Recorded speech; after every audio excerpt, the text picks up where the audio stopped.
सुख बंगे पाए आवे माई हो काहे नाही हम गवावे माई हो काहे नाही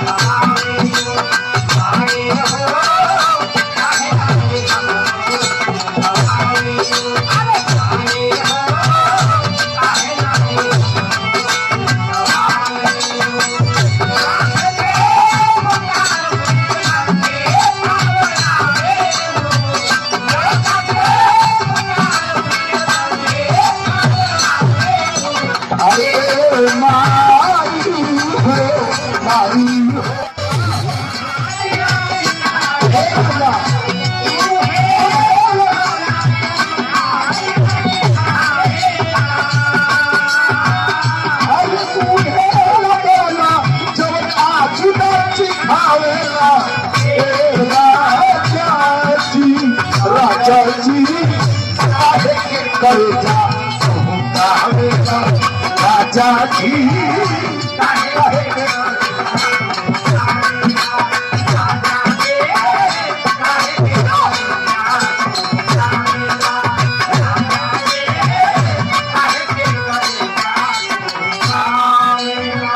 इससे बढ़िया भाव हमार बा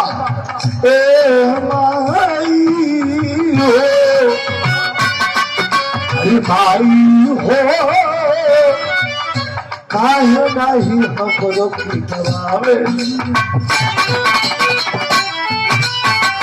अरे कई के पीरूत की कई के पीरूत की सोने सजा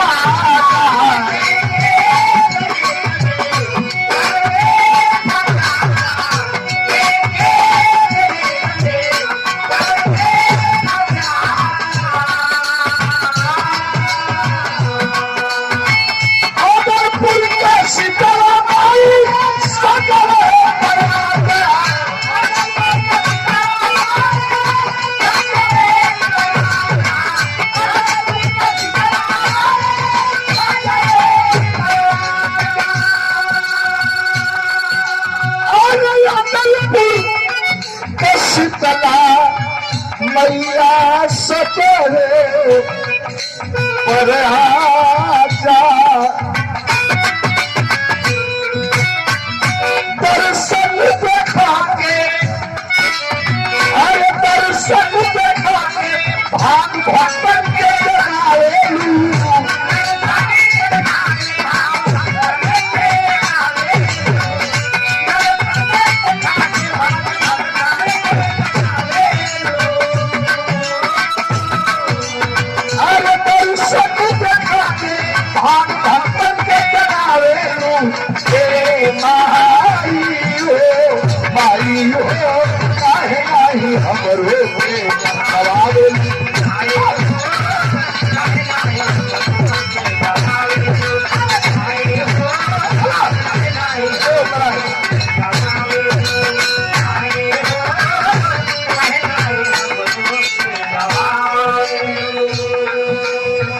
₹200 का पुरस्कार हमारे शिष्य और बिरहा के बड़े अच्छे कलाकार जनपद देवरिया का जो भी कार्यक्रम होता है इनके माध्यम से हम बनारस से आकर के हम हो चाहे रजनीगंधा हो यहाँ कार्यक्रम करते हैं और हमारे बड़े परम शिष्यों में से शिष्य है ₹200 का पुरस्कार पुष्पहार देकर के सम्मानित किया गया है। बाबू को शुभ आशीर्वाद धन्यवाद। सब भाई लोग के प्रणाम बा। अगल बगल से बैठ करके सुन रही हमारी आज शक्ति मात्र शक्ति माताएं बहनें सुन रही है उनका भी बहुत बहुत अभिवादन करता हूँ। वंदना रुआ समय बड़ा सुन ले बनी लेकिन हाई वंदना देखी ये लाइन के ध्यान दे केकरा के भक्त कहाँ से आमंत्रित कर रहा बाटे। विंध्याचल के देवी मैया विंध्याचल के देवी मैया गंगा के नाम से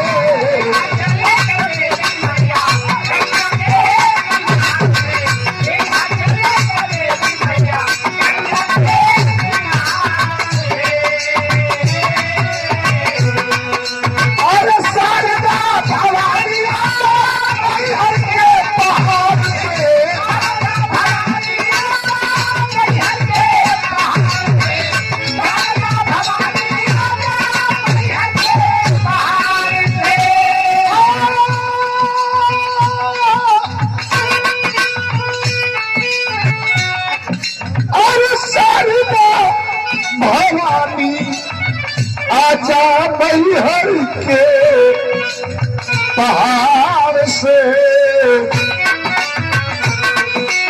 अरे ललकी चुनरिया अरे ललकी चुनरिया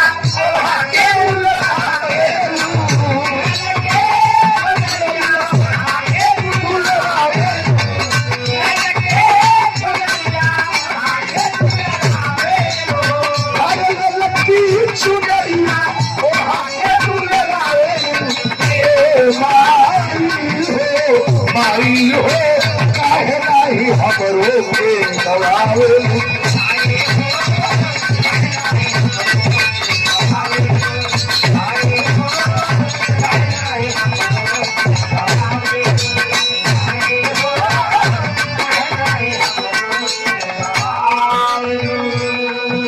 और ये 200 रुपये का पुरस्कार Manoj radio DJ sound service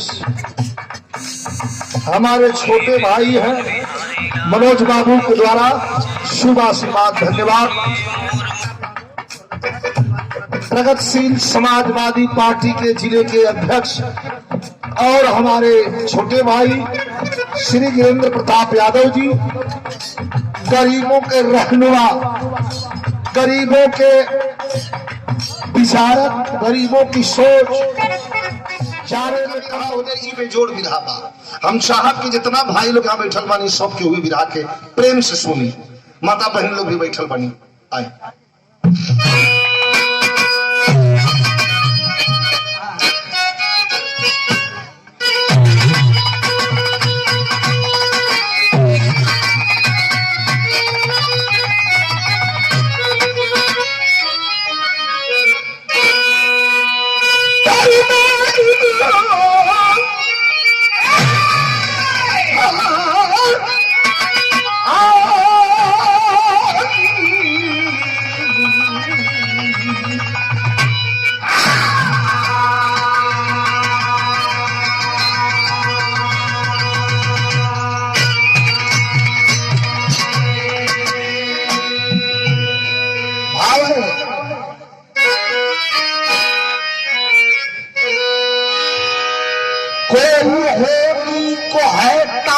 सकता नहीं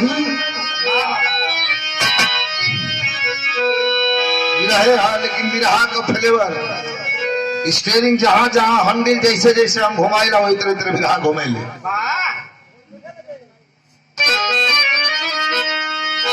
कोई होरी को है टाल सकता नहीं,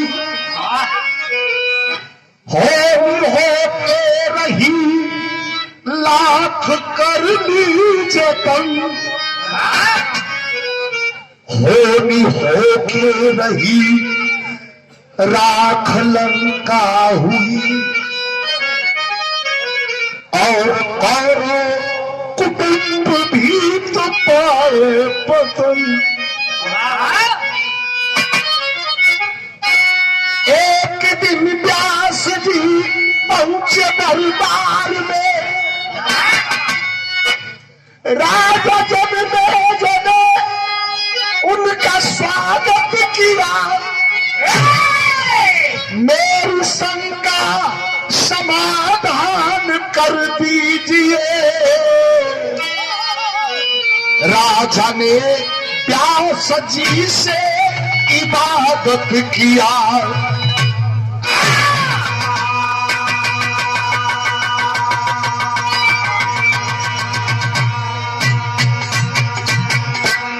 अच्छा चैती में कहे तेरे बिरहा में कहा रोहिया बेवाज खान का शुरू हुई है बिरहा का रस कौन बा और के चौथी तेहू तरह कह देती हम कैसे तो कोई होनी सकता नहीं, एक कोनो मतलब नहीं है। हम चौथी तेहू तरीके कह देती, लेकिन हम जौन कहली हाँ उहे फ्लेवर मांग रहा बा। इतना भैया लोग बैठल मानी सब विद्वान बा। मेरी शंका समाधान कर दीजिए। राजा ने व्यास जी से इबादत किया। महाभारत के लड़ाई के मैदान में बड़े बड़े वीर मार दिए गए, अपनों का बाण अपनों की छाती को छेद रहा था। अरे पता तो चलता है कि 7 हाथ भैया बोले कि नहीं खे, एकदम शांति बना ले, 15 मिनट हमरा के दें, बिरहा रूह तक उतर जाएगी। अभी रहा सुनही वाली चीज है, नाच ऑर्केस्ट्रा देखल जाला। अब वो कमवा में पीछे हम नहीं की, हम तो 2 साल ट्रेनिंग दिले हैं, हमरा देखा देखा इहो कमो कमो हफापा दे हिलल कि ना, अबे ना हिलल क्या आपकी कमर है कि कमरा है? ठीक बा, हाँ मिला दे तो कुछ पहुंची। गंधा जी देखला लोग ब्रेक लेके ओकरे बाद ब्रेक। अच्छा हाँ चलत रहो तो जना था कि पुरनकी जो रेलगाड़ी जाए ऊपर हाउस पाइप काट जाओ, हाउ रेल गलिया रहा कोई लवा ली जो हाउस से चल ऊपर हाउस पाइपिया कटले के बाद बहुत हाली हाली चल। अब पूछा तो ठीक है, अच्छा है, कोई बात नहीं है देखने में।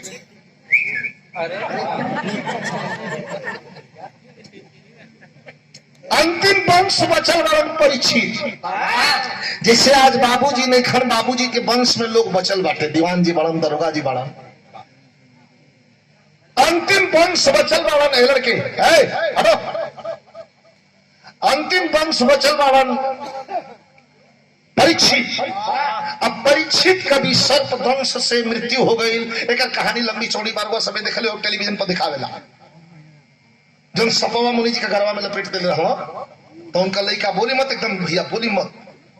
अब उनका लड़का बच गया राजा जन्मेजय, परीक्षितो मरी गई, क्यों बचल भाई जा धरती पायल बके हो, कौना बात का घमंड रे मित्रों, कल किसी और का था आज तुम्हारा है, कल किसी और का हो जाएगा।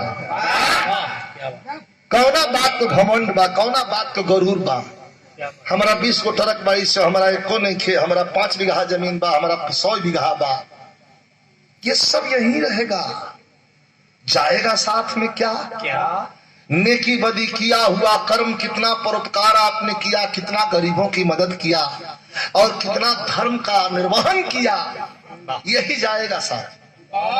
राजा जन्मेजय कहला कि एगो शंका में जियता नहीं, कहला कि हाँ तो हर बापो यही तरह कीड़ा काट चल मर गई, तो मुँह कहा हमार घड़ी आ गई, कहला बहिना कहला रतिया के सुतीला तो नींद ना आवेले मुनि जी। मुनि जी के बाद वेद व्यास, ये महर्षि देवराहवा बाबा की पावन तपोभूमि है, बगल में देवराहवा बाबा के हम याद कैली, हाँ हम याद बैठ के याद करके तो खड़ा दे। और आज भी उनका सत्य, उनका तपो भूमि पर उनका तप, उनका जस आज भी है। मन से कुछ भी मांग दो, विजय लाल यादव का चैलेंज है, बाबा उस मुराद को आज भी पूरा कर देते हैं, ये मेरा चैलेंज है। बोल दी प्रेम से देवराहवा बाबा की। तो वही तरह वेद व्यास, व्यास मुनि मामूली मुनि ना रहना, ब्रह्म के जाने वाला रहना। अब व्यास मुनि से राजा जन्मेजय पूछ रहा बानी कि एगो हमारा रतिया का सुतीला तो चिहू कि बैठ जाइला रोवे लगीला, कबो मुनि जी हमार शंका दूर कर दें, कहो कि भाई का है बतावा। तो देखी कवि जी लिखता नहीं छायावाद बा, लेकिन समझब सभी छायावाद में मतलब तो बोले का कह रहा बा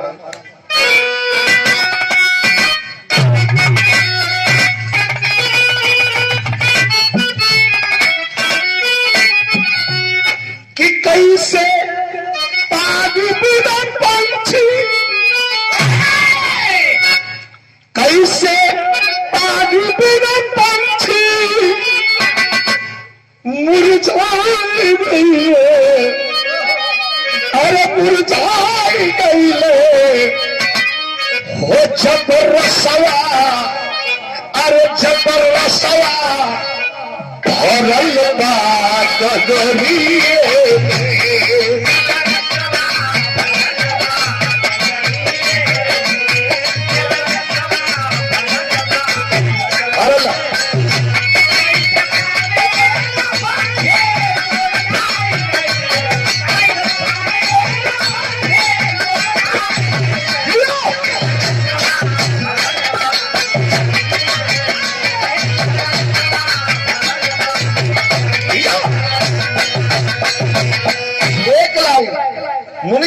रहल बा कि कैसे बगिया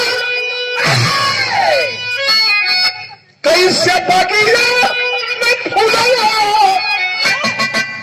कुम्हिलाए गईले, अरे कुम्हिलाए गईले हो जबर रहले ए मुनि जी जबर रहले बसंत फूलवरिया।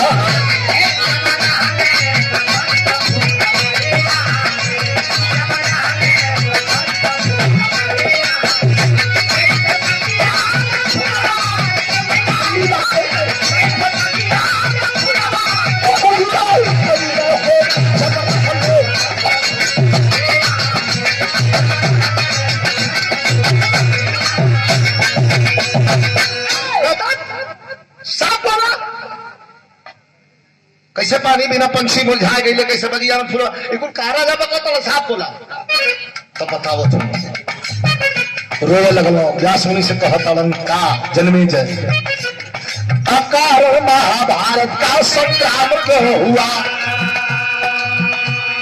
कलंकित कुल में कौरव कुल तमाम हुआ। विदुर जी जैसे जहानी कधारी भी रहे और भीषण समानता का ब्रह्मचारी भी रहे।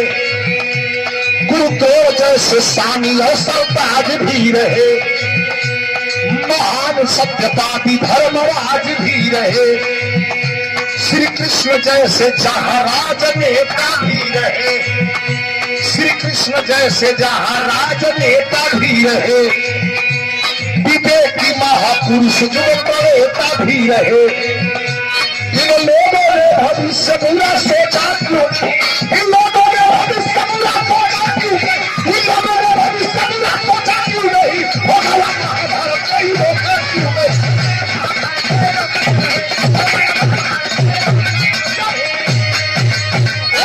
अरे महाराज,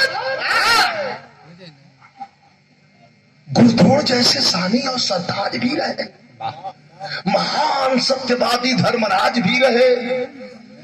कहतन व्यास मुनि से जन्मे जय कि श्री कृष्ण जैसे जहां राजनेता भी रहे, विवेकी महापुरुष युग प्रणेता भी रहे। इन लोगों ने भविष्य बुरा सोचा क्यों नहीं? हो गया महाभारत, कोई रोका क्यों? 7 हाथ गहरी खून की नदी जो बह रही थी वो किसका खून था? अपने ही परिवार वालों का खून अपने ही परिवार वालों ने खूब जी भर के बहाया। तो बताइए लोग रोकल काहे ना? बड़ा जोर से खड़खड़ा के हौसला हो। व्यास मुनि कल के तारा के शंका हो गई था। का कहल मास्टर?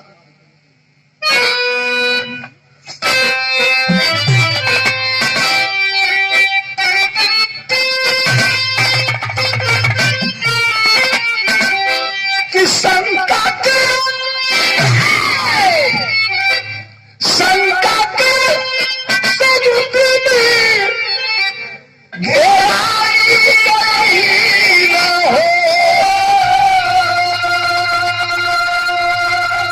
अरे राजा का हरिया भुलाई गई न हो।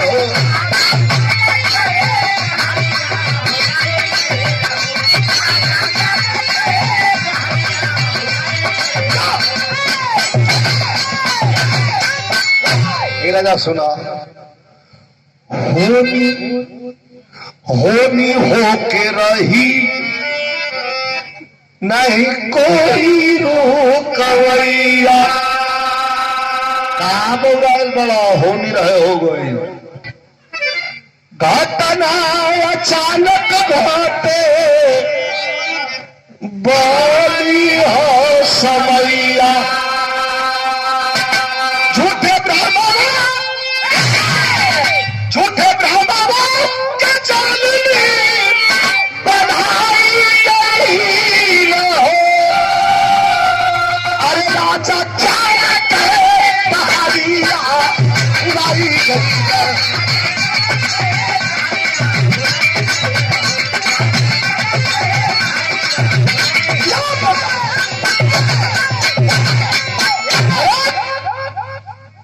बौराइल बड़ा कहता नींद नहीं खेलागत, राती खा नींद नहीं खेलागत, होनी हो के रहे। एक केहू माई का लाल रोक नहीं खी सकत। देखा तो लड़का नहीं खान सो बूढ़ पुरनिया केहू गलतो बोल दे तो ओकरा पर चोरी बैठी हो झूठ बकर बकर करे लो जाने के सुनो के हमने कर पड़ता नहीं जा बूढ़ो के डांट दिया सब वही तरह व्यास जी के डांट दो जन्मे जाए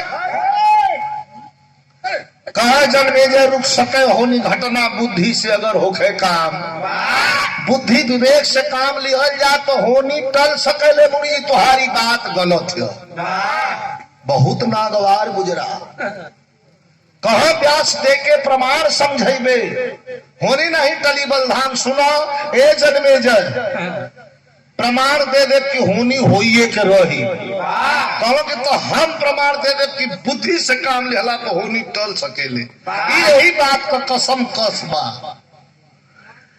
भैया बोली मत ए लड़के बोलो मत यही बात का कसम कसबा कहो कि होनी हो के रही आचर में जा कहला कि होनी टल सकेले अगर बुद्धि से काम लिहल जा व्यास मुनि खड़ा भइनी कली राजा तनी अपन मस्तक हेने करा मस्तक देखल देख के मुनि जी कहला कि 3 महीना तोहरा पर ग्रह नक्षत्र बेला ठीक नहीं चलत समझ के रही श्राप नहीं खाना दे कल नहीं श्राप नहीं दे ग्रह नक्षत्र बेला हर आदमी के पक्ष में हमेशा नहीं रहे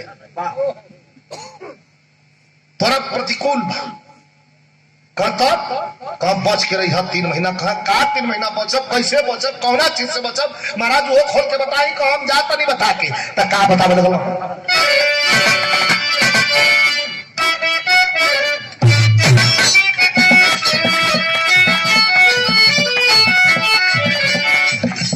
अरे कहा प्यास जी की न महीना अरे कहा प्यास जीती न महीना अरे सुन राज दरम्यान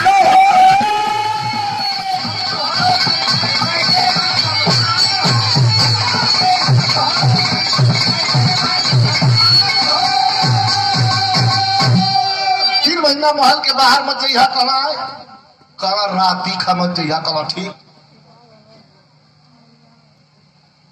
दक्षिण दिशा में मचेगा राजा कला ठीक 3 महीना का हाँ 3 महीना आज जैबो करी हा दक्षिण दिशा में राती खमत जइहा अगर चलिए गईला भुला के तो उसे बोली हा तो राजा का तो हमारा कौन जरूरत बा हम काहे के जइबे करी हमरा कौन जरूरत है 3 महीना हम काहे के जाए कौन काम नहीं खे मुनि जी कह के चल गई वहां जाता नहीं 3 महीना बाद मिले तब यहां कभी दिखता नहीं आदरणीय सिपाही जी श्री राममूर्ति यादव जी एक तरह से ये मेरा घर का और पारिवारिक कार्यक्रम है आप लोग को ज्ञात हो कि हम कभी कहीं से आइला तो पहले ये गाड़ी खड़ा हो ले ये जिला में रास्ता होनियो से आजमगढ़ से हम चाहती तो बनारस होकर चले थी लेकिन यहाँ बिना पानी पीले बिना यहाँ और नारायण से मिले हम देवरिया जिला का कार्यक्रम ना करी हम रजनीगंधा तो कबो कबो ताला बदलू दे दी लेकिन हम ना कहले कि से ढेर चढ़ान परत हो हम का तो हम जहाँ उतरान परत हो और उतरान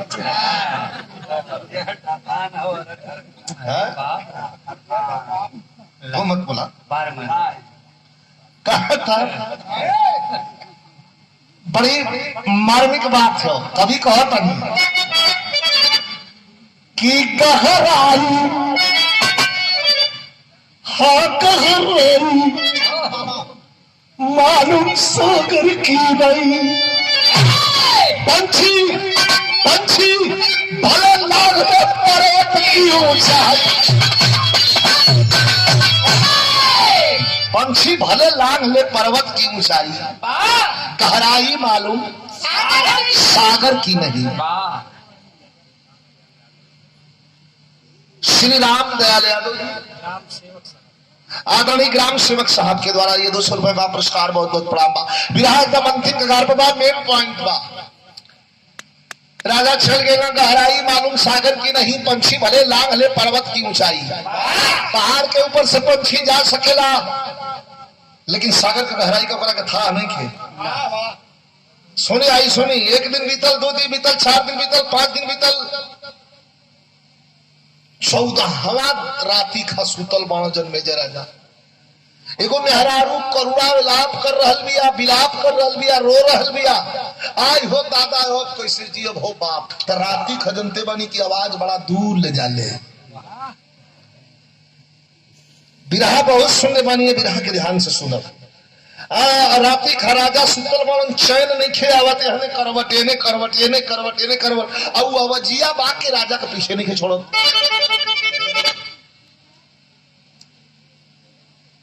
महल के गुंबद पर राजा चढ़ गई कि रात का वही 10:30 बजे का खाना खा के ढरकली है, आराम करतनी और तो ले के रोवता। 2 घंटा राजा परहेज कई और 2 घंटा के बाद राजा उठ के खड़ा हुआ। चला ना बोलो मत ला जना बात का डर रहे हुए भाई। आवाज के दिशा की ओर राजा का घोड़ा आगे बढ़े लगल। अकेले बैठल बानी, कभी कहता नहीं का अपने महल से बाहर आए, क्या सुनी की बात भुलाए।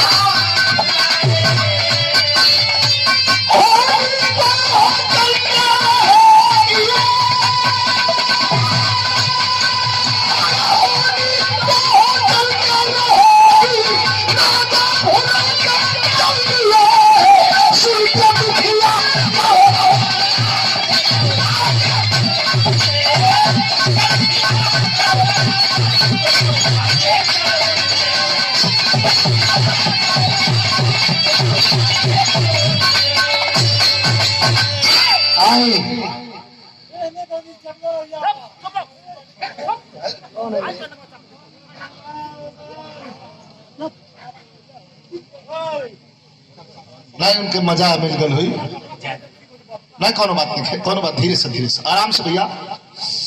है क्या ललकारे वाला लोग बाग यही बने हम सर और वहां से बोलब तो खराब हो जाए ना, कोनो बात नहीं, घबरा मत ए भैया। जोश आइल है, जंग आइल है भाई, बोल दिल हो ऐसा ऐसा 2-4 ठे ईंटा कम हर जगह भेटाल वहां। कोनो बात नहीं, आदत पड़ गई बा, बोली मत, शांति बना ली। 3 मिनट 4 मिनट आओ। सुन के दुखिया कारोना राजा तेगा उठा के चल दिए। होनी तो होकर के रहेगी राजा भुला के चल दिए। आवाज आवती है केने से, दक्षिण दिशा से। घोड़ा बढ़ावे लगलो, अब मिलल और आगे गइलो, अब आवजिया मिलल और आगे गइलो। चलते चलते चलते चलते चलते चलते राजा जन्मेजय आधे जंगल में पहुंचा। बहुत बड़ा वृक्ष बरगद का, मोटी मोटी बड़ी बड़ी लंबी लंबी टहनियां जिनकी डाली, और बहुत बूढ़ा बरगद के भैया बोली मत। बरगद के नीचे राजा ला करके अपने घोड़ा ऑटोमेटिक अपने से आके घोड़ा खड़ा हो गई। राजा के आ ही मिलल के भाई गई हमार घोड़ा काहे रुकल हा तो कोनो कारण बा। कुत्ता या घोड़ा 2 बड़ा जनकार होना सा, खाली राउर बात बोल नहीं खम से सकत रहो, अगर आई तब वो ओकरा के समझेला सा। एगो बात बता दी, राजा का नजर पड़ल तो राजा का देखता नहीं, नारायण देखा का देखता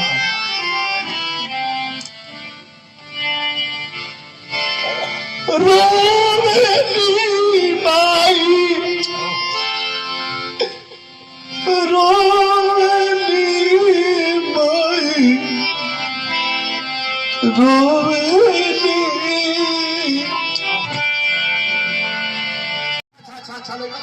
ऊपर बा चुमवे न देखे बात तहरा त राजा कहलो हमारा कंधे आ चढ़ी जा बुढ़िया माता हो चूम के बेटवा के मुआ तू पूरा करला नाता हो।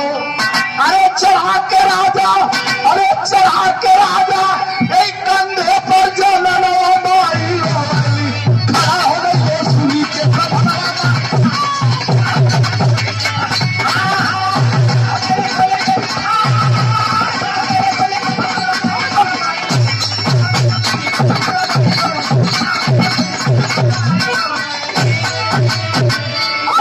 अब मेरे कंधे पर मैं बैठता हूँ, लाश के पास ध्यान दीजिएगा, पॉइंट 1 मिनट छूटा दिया खत्म। लाश के पास राजा बैठ के कहेंगे आओ आओ माँ मेरे कंधे पर आओ बैठ जाओ, बूढ़ी हो मेरी माँ के बराबर। बुढ़िया आके कंधे पर बैठ गई और राजा धीरे धीरे धीरे धीरे धीरे धीरे खड़ा हो गया। अब राजा कहता हूँ कि लसिया के अपना बेटा के लाश के पकड़ के धीरे धीरे हमारा कंधे पर खड़ा हो जाए तो लड़कवा का तुम्हारा मुहावा मिल जाए चुमा दे।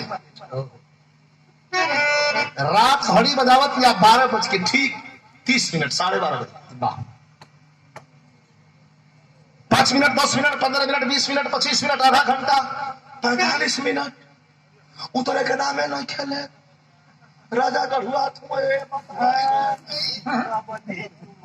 कितना चुमा लेती है मुंह लसिया तब मुख चूमई में देरी भाई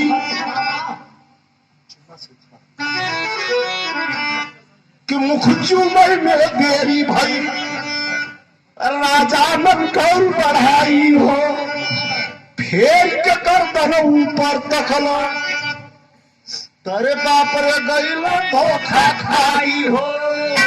अरे चुम्मा के बदले, अरे चुम्मा के बदले कैले बात फनवा पाई रोवली नास पुत्र के चका दिवा फनवा पाई।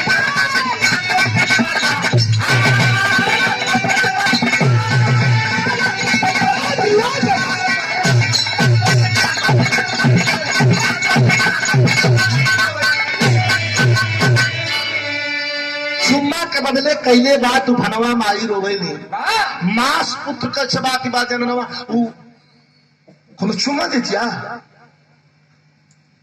उतो ओकर रूप बदल गइल बा बड़े बड़े दांत कुलखाली का रूप बा मलसिया का मसिया कर कर चबा राजा देखलन तुरंत हट गेलन खबरदार निकाल के हर से तेगा घुमा खबरदार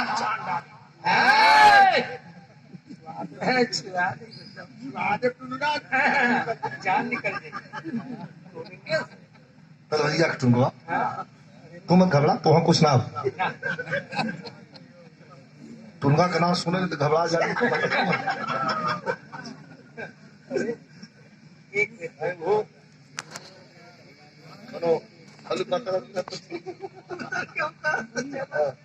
लिखना कम समझना जाता आखिरी लाइन पर विधाता अनमोल बाबू सुभाष की बात निकाल के तलवार राजा घुमा काली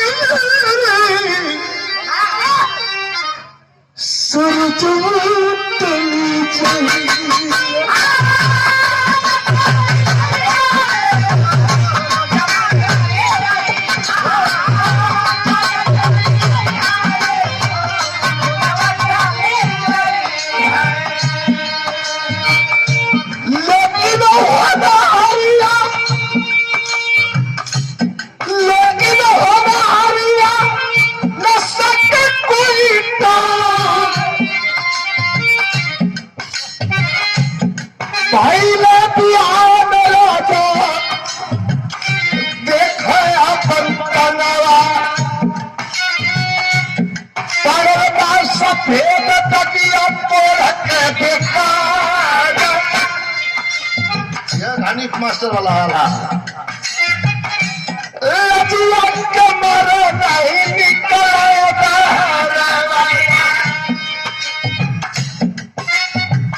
अभिनवा खराब ऐसा कैले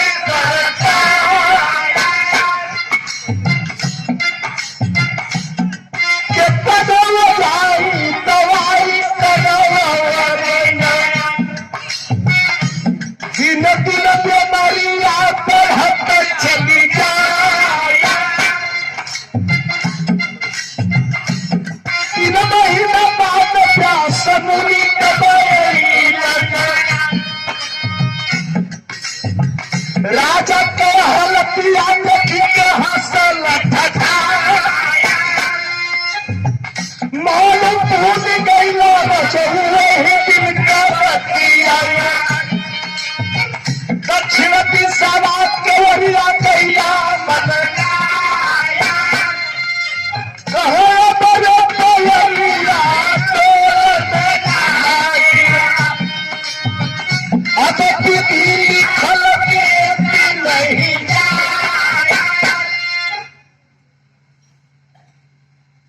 राजा लौट के इलन सबेर भइले मौत के ही में उनका कोढ़ रोग हो गइल बा।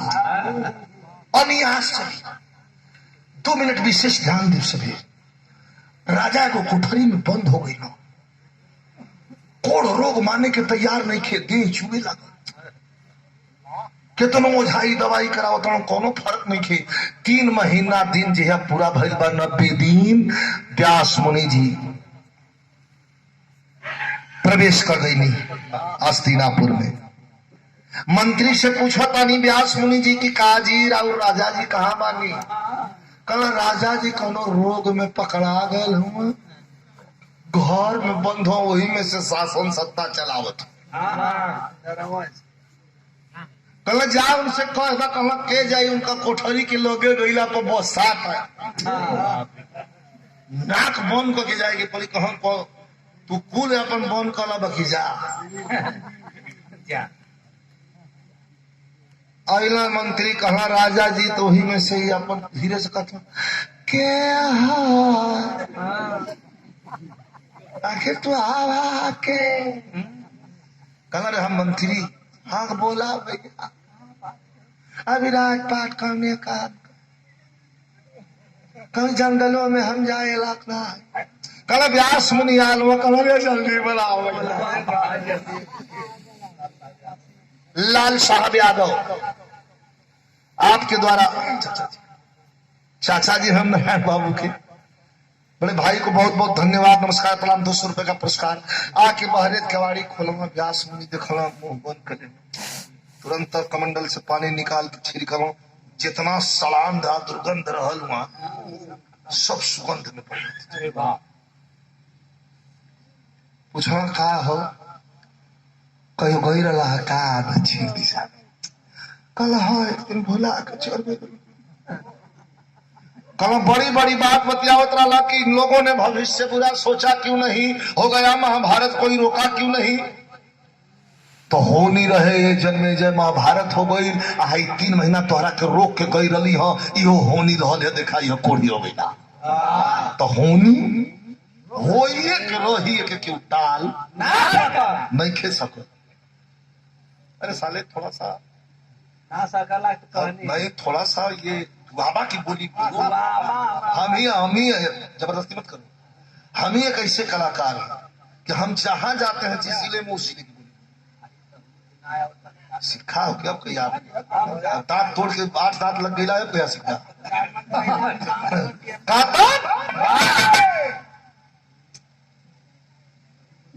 गोर धन सरकार जाए थे हमसे गलती हो गया, माफ करी माई बाप। हम कहे बाप ठीक तरीके से ठीक हो, कहा ठीक हो बा। वही महाभारत कथा सुनाई बगैर कहीं शंका ना करवा ये जन्मे जय। तो तारा से कह देता नहीं कि कोढ़ रोग के ससुरा के दुनिया से भगा देगी, दुनिया में रहे ना कर। अच्छा पूजा की वेदी बन गई, एक तरफ बैठ गए जन्मे जय, दूसरे तरफ बैठ गए व्यास मुनि और कथा शुरू हो गई। कथा समाप्त नहीं हुई। जब नजर डलवा हो तो राजा का पूरी शरीर एकदम पहले मतीन चक चक कंचन, लेकिन तनिकावा लगल बा का।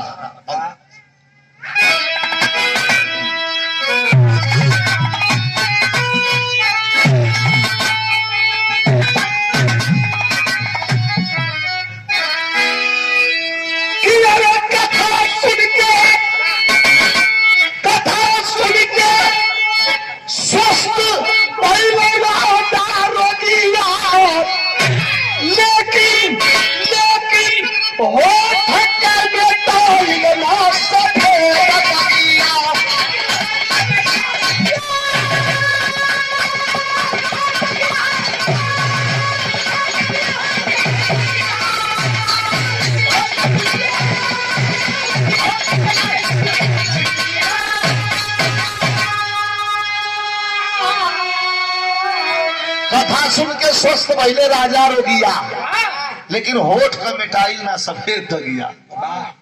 मैं शरीर ठीक हो गई, होठ उजरेगा। उसिया के मुनि जी व्यास मुनि जी तक कि मरवा कहीं शंका कैला का। कल हाँ एक जगह हो गई। कल बहुत बदतमीज बाड़ा तू, कहा कहना कला रहुए तो कहे लगने कि तोहर दादा भीम उठा के हाथी जब आकाश में लगल फेंक तो ही हम शंका कैलियो कि हाथिया जो फेंकला हमार दादा भीम उकुल सकी ऊपर अटक गई कहना बाण तो बाण गल ससुर नौ हाथ पगहू ले गल अभी कोढ़ रोग जौन बा जुगो जुगो तक पीछा करत रही ससुरा अब जाई लोगन के परेशान करत रही तोहरो हई उठवा पर ठीक नहीं थे भाई ना ठीक हुई जनमेजर कहलन कि हम कथा पोत के काम चला ले जे के होखो अभी रउआ बताई कि हमार दादा हम अटकल बानी हुई जो दादे के दादा भीम जो हाथिया फेंकल कहलो वो बताओ तन का कहला मुनि जी कि मंत्र पर कमंडल कपानी गगना में गाए हाथियन का हड्डी गिरल धरती पसारे अरे ये चरण में देखा राजा पैर दिया देखी होठ कर बताई ना सफेद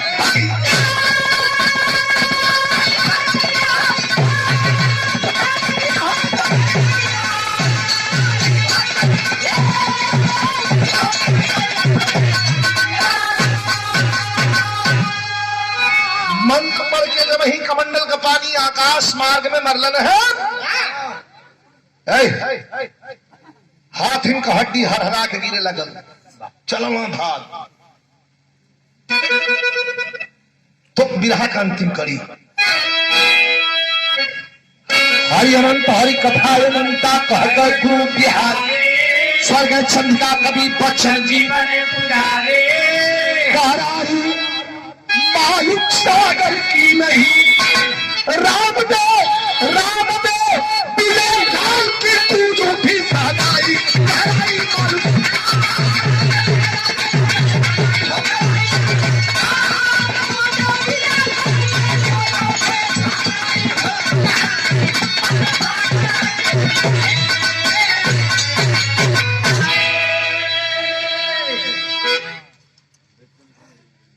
और ये 100 रुपए का पुरस्कार हमें और हमारे दोनों साथियों को। अच्छा गायक स्वर्गीय उपेंद्र भारती उनके सुपुत्र हैं पीसू सिंह बाबू